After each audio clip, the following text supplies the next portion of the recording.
A gente não pode esquecer que nosso país é referência mundial na prevenção de doenças, graças ao Programa Nacional de Imunização. É um crédito que o Brasil tem enorme, e um crédito do nosso Ministério da Saúde, que se consolidou em 1973, com a oferta gratuita de todas as vacinas recomendadas pela OMS.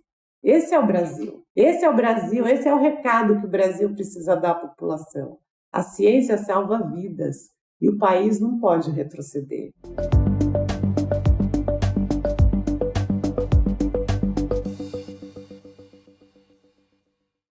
Bem-vindos ao Espaço Recíproco. Hoje nós temos a alegria de receber aqui no nosso espaço a senadora Mara Gabrilli. Ela é senadora da República pelo PSDB de São Paulo, eleita com mais de 6,5 milhões de votos. É graduada em Psicologia pela Universidade Paulista e em Comunicação Social, Publicidade e Propaganda pela Escola Superior de Propaganda e Marketing. Foi secretária da Pessoa com Deficiência da Prefeitura da capital paulista, vereadora municipal em São Paulo e deputada federal por 2 mandatos consecutivos. Em agosto de 1994, Mara Gabrilli sofreu um acidente de carro que a deixou tetraplégica. Passou 5 meses internada, entre os quais 2 em respirador artificial. Recebeu nova condição para a vida, a impossibilidade de se mexer do pescoço para baixo. Em 1997, fundou a ONG Próximo Passo, com o objetivo de promover a acessibilidade e o desenho universal, pesquisas para a cura de paralisias e projetos de inclusão social para atletas com deficiência. Em 2007, a ONG se expandiu e transformou-se no Instituto Mara Gabrilli, que tem a PPP como um dos seus braços. Mara escreve frequentemente em blogs e já atuou em outras mídias, como programas de rádio, por exemplo.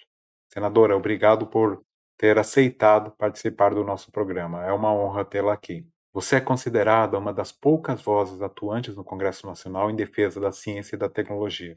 O que você acha do momento atual de negacionismo e anticientificismo que estamos vivendo?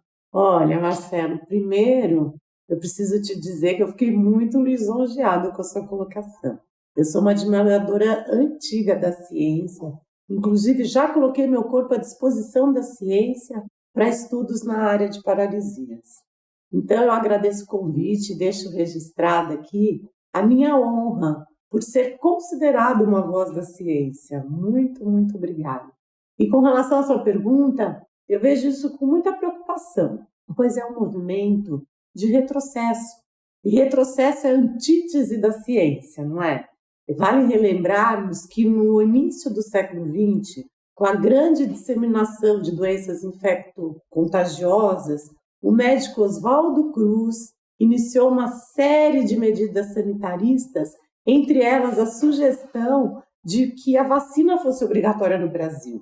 Mas naquela época, a falta de conhecimento dos próprios governantes e o ceticismo geraram uma grande revolta entre a população. Agora, no estado de Goiás, por exemplo, houve quem acreditasse que a vacina faria com que as pessoas tivessem filhos com características bovinas. Com medo, as pessoas deixavam de se vacinar. E esses rumores plantados sem nenhum tipo de embasamento científico, como a própria cloroquina defendida pelo presidente, é de uma irresponsabilidade absurda, que só coloca em risco a vida das pessoas. Então, até estava lendo uma entrevista do Dimas Covas, do Instituto Butantan, e ele dizendo que essa onda negacionista de vacina, com certeza ela vai diminuindo pouco a pouco, conforme as pessoas vão sendo vacinadas e vão vendo que o resultado é realmente importante e que as pessoas passam a não se infectarem, naturalmente muitos negacionistas vão mudar de ideia sem muito que insistir. A pandemia mostrou para a sociedade, mais do que nunca, a importância das universidades e dos institutos públicos de pesquisa. De que maneira a sociedade deve se organizar para lutar, para garantir a manutenção e até a ampliação dos recursos que permitam manter esse sistema de ensino e pesquisa que demorou mais de 60 anos para ser desenvolvido no país? Bom, primeiro eu acho bem importante que a população, de forma geral, acredite na ciência e busque fontes confiáveis de notícia e que tenha mais conhecimento sobre o que é a ciência. Então, a gente precisa espalhar a verdade, o concreto, o que tem embasamento científico. E sobre a manutenção de recursos para o desenvolvimento da ciência no país, no Senado, por exemplo, eu protocolei uma indicação que sugere ao presidente a apresentação de um projeto de lei para vedar cortes nos recursos destinados a órgãos e agências voltadas à pesquisa científica. Aqui em São Paulo, com muito trabalho, nós conseguimos manter intactos os recursos da FAPESP. E a gente sabe que a força motriz da ciência brasileira, hoje, ela se concentra no estado de São Paulo. E a Fundação de Amparo à Pesquisa do Estado de São Paulo responde por 42% de todo o dispêndio nacional em pesquisa. No que depender de mim, a ciência paulista continuará forte, segura e com recursos. Infelizmente, vemos que os direitos das pessoas com deficiência não são respeitados. Você enxerga avanços no Brasil? Em que aspectos precisamos melhorar urgentemente como nação? É claro que avançamos, isso não tem como negar. Agora, quando eu fiquei tetraplégica há 26 anos, a impressão que se tinha é que não existiam pessoas com deficiência no Brasil, porque elas sequer saíam de casa.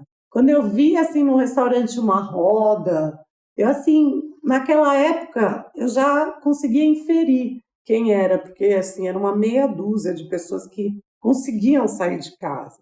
Então, assim, eram brasileiros invisíveis. Palavras como acessibilidade eram desconhecidas de grande parte da sociedade. Hoje o tema está na pauta da imprensa. As pessoas com deficiência ganharam voz, ganharam muito mais espaço. Inclusive, tem muitas que são influenciadoras. E, assim, não só a imprensa também mudou a abordagem diante desse público. Claro que a gente não vive o ideal ainda, mas a gente está avançando. O brasileiro com deficiência, ele não é mais tratado como coitadinho. E eu sempre lembro da Lei Brasileira de Inclusão da Pessoa com Deficiência, que eu relatei na Câmara Federal, que eu ainda era deputada federal. E essa legislação, ela regulamentou a Convenção da ONU sobre os Direitos das Pessoas com Deficiência, que traz diretrizes modernas e arejadas, sabe, para incluir a pessoa com deficiência em todos os campos da vida.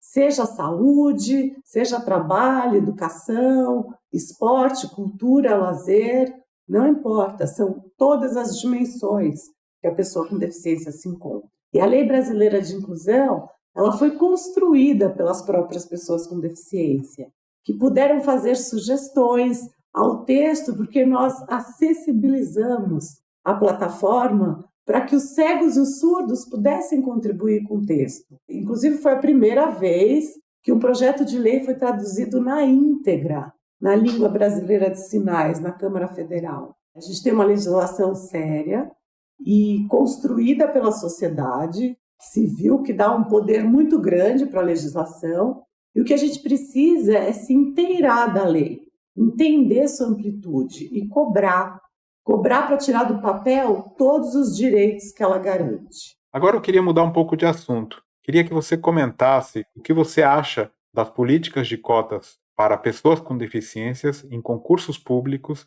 e em vagas na universidade.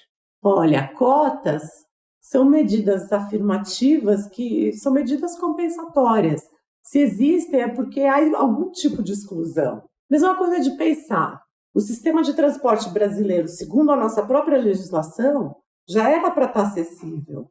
E não está. Deveria estar desde 2014. Por isso a compensação de dar isenção de alguns impostos para a compra de um automóvel, por exemplo. É uma compensação. Se tivéssemos na Dinamarca, talvez não estaríamos falando disso, né? Porque não tem essa necessidade de ações afirmativas e de compensações. Eu sou a favor das cotas, principalmente quando a gente fala do acesso à educação superior. Hoje, menos de 1% da população com deficiência frequenta uma universidade. Isso é muito pouco. É um percentual inócuo para que a inclusão plena aconteça. E isso eu posso falar com conhecimento de causa. Se eu não tivesse estudado o que eu estudei, se eu não tivesse passado por 2 universidades antes de quebrar o pescoço, talvez eu não tivesse a resiliência que eu tive para lidar com essa diversidade. E é isso que o conhecimento traz. Quando uma pessoa com deficiência chega a uma universidade, ela precisou driblar infinitas dificuldades, desde a hora que tira o pé de casa. É calçada esburacada, é falta de transporte público acessível, e ao chegar na escola continua, porque daí a educação básica ela já vai se deparar com falta de acessibilidade no espaço, com falta de material didático acessível, adequado, com falta de conhecimento por parte dos professores, por não terem sido qualificados nessa questão. Então, quando uma pessoa com deficiência chega à universidade, você pode ter certeza de que ela matou muitos leões para conseguir chegar lá. E não há como ser contra a cota para a pessoa com deficiência. Ao contrário, precisa incentivar porque falta diversidade no ambiente acadêmico. E isso é benéfico para todo mundo. Você conviver com pessoas com deficiência, pessoas que leem de forma diferente, ouvem de forma diferente, se comunicam de forma diferente, caminham de forma diferente, isso engrandece o universo de todos. Eu costumo muito dizer que a criança que convive com outra, que tem algum tipo de deficiência, ela se torna um adulto muito mais preparado no futuro e muito mais humano, sem dúvida. Bom, e não poderia deixar de conversar aqui um pouco sobre o momento atual que estamos vivendo, essa pandemia terrível, essa situação difícil que estamos vivenciando hoje. Como você está sentindo o clima político atual, desde a perspectiva de senadora da República? Há alguma luz no fim do túnel com relação às crises que estamos vivendo? Crise política, econômica, sanitária. O que você acha dessa situação? Eu sou otimista por natureza, Marcelo. Eu posso dizer que eu carrego a superação no meu DNA. Não fosse ela, eu acho que eu não estaria aqui, não teria entrado para a política com a intenção de melhorar a vida das pessoas ainda. Mas eu sei que, assim como eu, tem muita gente disposta a trabalhar para melhorar o país. Claro que o momento não é dos melhores, né? De longe, mas procuro nutrir um otimismo. A gente não pode esquecer que nosso país é referência mundial na prevenção de doenças, graças ao Programa Nacional de Imunização. É um crédito que o Brasil tem enorme, e um crédito do nosso Ministério da Saúde, que se consolidou em 1973, com a oferta gratuita de todas as vacinas recomendadas pela OMS. Esse é o Brasil. Esse é o Brasil, esse é o recado que o Brasil precisa dar à população. A ciência salva vidas e o país não pode retroceder. E o conhecimento que o país já tem nessa área pode levar a gente muito longe, de um jeito muito próspero. Bom, agora eu queria que você, por favor, recomendasse para os nossos seguidores algum livro, um podcast, uma série, um canal no YouTube, qualquer recomendação que vier aí à sua cabeça. Olha, estou lendo um livro agora que eu ganhei até do Dr. Medina, do Hospital do Rio. Chama Bailarina da Morte. É de Lilia Schwartz e Heloísa Sterling. E fala sobre a gripe espanhola no Brasil. E é muito interessante assistir o que aconteceu naquela época e comparar ao que está acontecendo hoje. É um bom livro para ler agora. Bom, e para finalizar, um ping-pong. Queria que você comentasse para a gente a sua melhor lembrança da graduação. Quando eu lembro da minha graduação, eu tenho uma lembrança muito boa de quando eu fazia aula de fotografia. Eu lembro que eu adorava tirar foto, fazer a foto e depois revelar a foto.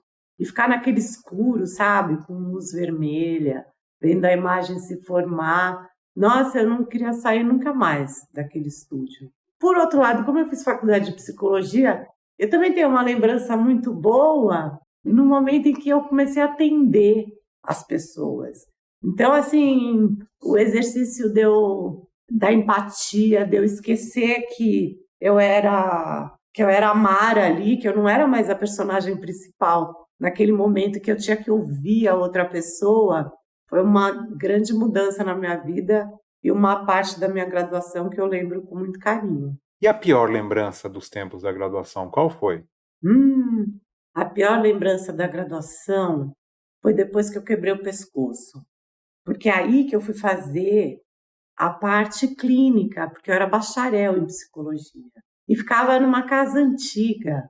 E aí eu chegava e eu não conseguia entrar, porque a única porta acessível tinha um monte de carro parado na porta, que eram carros das supervisoras. E aí eu pedia para a cuidadora ir lá, falar, ai, eu preciso entrar, é hora da minha aula, e a única porta que eu consigo entrar tem carro na frente. E aí as supervisoras mandavam eu ficar esperando. E às vezes demorava 3 horas. E foi aí que eu comecei a refletir sobre meus direitos, que eu comecei a achar que aquilo não era correto. O que eu tinha? Eu já tinha que passar por essa situação que não me mexia. Estava me esforçando tanto para ir à faculdade e chegava lá e tinha que ficar parada esperando. E aí liberaram uma sala que tinha um degrau muito grande, então precisava de umas 4 pessoas para levantar a cadeira para eu entrar nesse degrau. E chegava no meio da sala e todo mundo... Eu tinha que me arrumar na cadeira porque eu ficava desarrumada e ninguém fazia o acesso para mim. E toda vez eu tinha que subir aquele degrau e a faculdade... Ai, porque é tombado, ai, porque é difícil, ai, porque é isso. E aí, assim, essa parte foi dura, mas para resolver essa dureza, quando eu comecei a ver que não estava certo aquilo, aí o que eu fiz? Eu contratei um pedreiro, fui lá e fiz minha própria rampa. E aí veio um monte de gente, você não pode fazer isso. Eu falei, eu não posso fazer uma rampa. Vocês estão para fazer essa rampa há meses, não fazem a rampa para mim. E é meu direito, eu tenho direito a estudar, eu tenho direito a entrar. E aí eu fiz a rampa e aí eu passei a ter uma entrada. Eu cruzava no meio da sala de aula para poder entrar. E eu falava, desculpa, mas é a única forma que eu tenho para entrar aqui na clínica. Então, assim, foi a pior, mas acabou transformando numa coisa boa, porque foi aí que eu virei uma militante. Agora, se você tivesse que voltar a estudar, participar de novo na vida universitária, conta para nós um campus dos sonhos. Um campus totalmente acessível e automatizado naquilo que puder. E uma aula inesquecível que você já assistiu? Eu nunca vou esquecer as aulas do falecido Mário Chami. Ele dava aula de criação na Escola Superior de Propaganda e Marketing. É uma pessoa que nunca vai sair da minha lembrança, um poeta. Queria que você mencionasse algum político que você admira. Fernando Henrique Cardoso. E agora sim, para finalizar, qual a grande habilidade que você tem, mas não está no seu currículo? Jardineira. Eu adoro cuidar de planta, adoro cuidar de flores, adoro cultivar ervas e chás. E eu também tenho a minha profissão oculta de fisioterapeuta de mim mesma, que é um trabalho que eu levo muito a sério, né, por conta da minha tetraplegia. Então, assim, eu tenho uma disciplina muito grande de trabalho físico. Então, eu me considero uma profissional do corpo, do meu próprio corpo, naquilo que diz respeito a fortalecimento, a ganhar massa muscular e a ter uma vida saudável e uma vaidade que vem de dentro, que é uma vaidade que você acaba se preocupando com cada órgão do seu corpo, né? Então, para isso, tem que existir um trabalho muito holístico para fazer o corpo funcionar bem em todas as áreas, mesmo com uma paralisia. Bom, muito obrigado, Mara. Foi uma satisfação, uma alegria poder conversar com você hoje. Agradeço. Parabéns pelo trabalho que você vem desenvolvendo em prol da sociedade no Senado Nacional. Muito obrigado. Eu queria agradecer a oportunidade de participar do Espaço Recíproco e pela possibilidade de eu poder fazer tantas reflexões que algumas há muito eu não fazia. Muito obrigada, Marcelo.